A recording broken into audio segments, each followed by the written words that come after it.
Hello and welcome to Motivational Interviewing this fall semester of 2019. My name is Dr. Alessandra Reinhardt and I'm your instructor for this course. So I wanted to just give you all a quick little introduction video to introduce myself and go over some key elements of the course. Some of you all I know from being in the counseling program, so I'm happy to have you all again this semester. And then some of you I haven't met, you're in another major or another program. There are some nutrition folks in here, some people from nursing, master's and doctoral level students. So I'm excited for the mix that we have this semester. I think that you all will learn a lot from each other and hopefully learn a lot about motivational interviewing in a way that will help you in your career with your specific population. So my name is Dr. Reinhardt again. I am currently serving the school counseling track while also teaching some mental health counseling courses in our counseling program. I also have a teaching assistant this semester working with me, Stephanie Mariellis. She is a doctoral student in our counselor education program. And so I'll tell you a little bit about our roles in just a minute. I'll tell you about my clinical experience because I think that that's the thing that helps me help students the most. So I worked primarily in clinical settings in the community as a counselor. I worked with children. Children were my primary focus, but I also worked with adults in the geriatric population, and I did individual, group, couples and family counseling, and I did some work in a school that was located inside of a mental health hospital. So I have lots of really great experience there. I also served as a career counselor for 5 years at 2 different institutions, and I worked with students and individuals with intellectual disabilities. So in that time, I got to learn a lot about people from different backgrounds, various perspectives. I worked in substance abuse as well, and so I learned a lot about what motivates people to change and a lot about where people are in their readiness to change. And so we're going to learn a lot about the trans-theoretical model of change, and so a lot of that you'll start to identify and see where the people are that you're working with.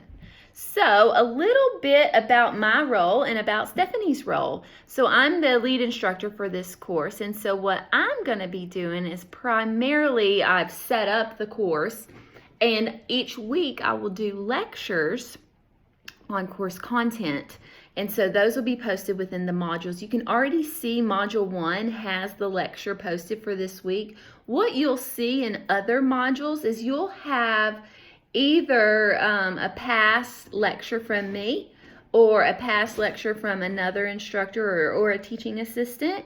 And so my plan for this semester is to upload a new lecture every week for each module. And so you can see the old ones now. If you want to skip ahead, you can go ahead and see that content, but just know that we'll have new, fresh lectures for you every Monday. Same content, but it'll be slightly different perspective, and it will be updated according to things that I've been reading or experiences I've had since those last lectures. So be on the lookout for those. Stephanie will be doing our weekend review check-ins, and so this is basically letting you know what to expect for the week to come, and it's also reminding you what we went over and what we covered as far as assignments are concerned the past week. And so that is to kind of get your mind oriented to where we are specifically in the logistics of the course. So the lecture videos will be about the content that you're learning, the knowledge and the skills application. The weekend review will just be a check-in, an update, kind of to get us all oriented back on the same page. So I will tell you real quick a little bit about the syllabus. First, we're doing flip grids this semester, and so we did this last year and students really liked it, worked out really well. This is actually in place of discussion boards. So instead of you typing your opinions or typing trying to figure out what you would say to a client or a patient, you're going to be practicing verbally. And so under assignments, you will see a list of prompts for each time that you have a Flipgrid video due. Now the Flipgrid videos are only supposed to be 1 minute to 2 minutes, so they're quick, in and out. The first 2 and the last Flipgrid are knowledge comprehension centered. The middle ones, beginning on Flipgrid number 3 and going down up until the next to the last one, are application based. And so it's a little mini short case study for you to utilize your skills. Stephanie and I thought a lot about this and how to best serve you all compared to what we saw students struggling with last semester on their final recording of using motivational interviewing. And what we thought, Stephanie had a great idea that if we do application-based short videos, we can give you feedback and you can start to practice those skills. So if you're familiar with counseling or you're familiar with building rapport with patients, maybe in nursing, or you've learned in social work or another field, nutrition or something related to that, then you know how to talk to people. Motivational interviewing is more than just building rapport.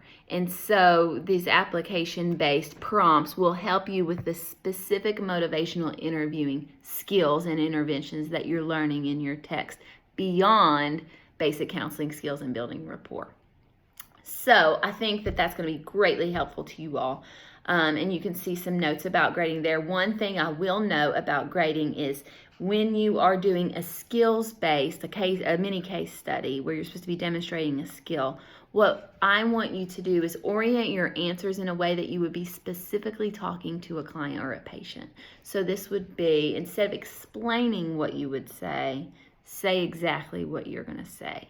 So, for example, I might say to a client, you're having trouble finding out what your motivation for change is at this time. So that's an example of me speaking directly to a client. Instead of saying, I would tell the client that they're having trouble figuring out their motivation at this time. So make sure that you're speaking directly to the client. It's weird, it's awkward for some people. That's okay. Get the awkwardness out of the way. Then when you get to that MI recording where you're actually practicing, you'll have at least practiced it once. So you'll see some notes about grading on that. Pay attention to that rubric. We also have quizzes. We have an annotated bibliography only for those of you that are registered for a 3-hour credit course. There's an option to register for a 2-hour credit. You need to go into Catalyst and make sure that you're registered for the correct amount of credits that you desire. If you're only coming to this class for 2-hour credits, you don't have to do the annotated bibliography. If you're here for 3 credit hours, then you're doing the annotated bibliography and everything else just like the normal course outline on the syllabus. So just check Catalyst and make sure that you're in the right one. Let's see. Next, you can see information about the motivational interviewing recording. That's your main assignment in this course. It's towards the end of the semester. And there's a rubric posted online about that under assignments. So you can see how that's broken down. You're welcome to submit that early if you want a little feedback. Another thing that you will see on the syllabus and the schedule is you'll see kind of how everything is broken down from week to week. And so what you'll see, the first 2 columns tell you what week it is, what the days are, beginning and end. Then you've got your topic, a column for your reading and resources. Then you have an assignments or activities column and your due date column. And so it's all laid out right there for you. The assignments on Blackboard also have due dates embedded in them so you can see them there. So just reference both and make sure that you're on the same page. One minor note is that Thanksgiving is actually pretty late this semester. And so I previously had it on the week of the 18th, but it's November 28th, and so that week you will not have any assignments. If you're doing the annotated bibliography, it's due the week before on November 24th, as is quiz number 8. So just a note about that, just in case you saw that when I had uploaded it before. I changed that. No work on the week of Thanksgiving. No need to have work if we don't need to. So enjoy that break. Let's see, office hours. So what I plan to do, I plan to work on this course on Mondays. And so I'll be around on Mondays. I'm also around on other days. I'm around on Tuesdays and